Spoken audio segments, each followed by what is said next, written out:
C'est peut-être pas forcément plaisant d'y revenir, mais il me semble que l'intervention de Madame Dornano nécessitait une réponse de la part de la majorité municipale, au nom de laquelle je vais donc m'exprimer.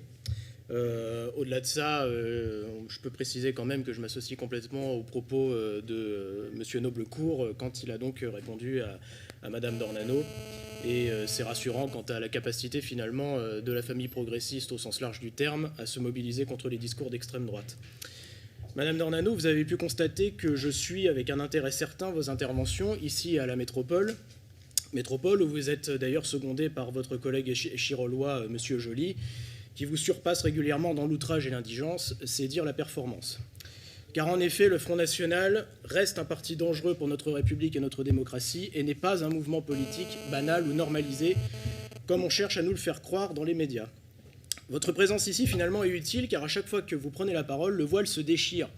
Et finalement, le vrai FN apparaît derrière les discours policés que Marine Le Pen tient à la télévision. Au travers de vos discours, des propos choquants sont régulièrement constatés. On constate systématiquement que vous assimilez de manière abusive étrangers et immigrés, immigrés en situation régulière ou non, et finalement pauvres et immigrés.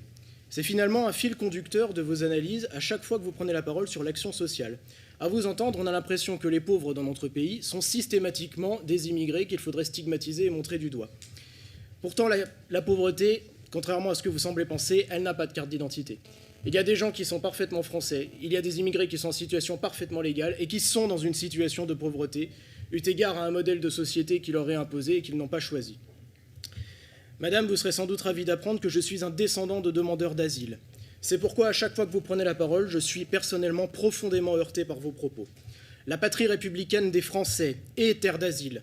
La France est une nation métissée et une terre d'immigration. Elle l'a toujours été, elle le sera toujours, car on est français non pas par son sang, mais par son adhésion aux valeurs politiques et philosophiques qui ont présidé à la fondation de notre République en 1789. C'est la raison pour laquelle nous ne vous céderons jamais rien. Et nous serons toujours là pour vous courir après à chaque fois que vous tiendrez des propos contre-révolutionnaires aussi scandaleux et aussi outrageants. Je vous remercie.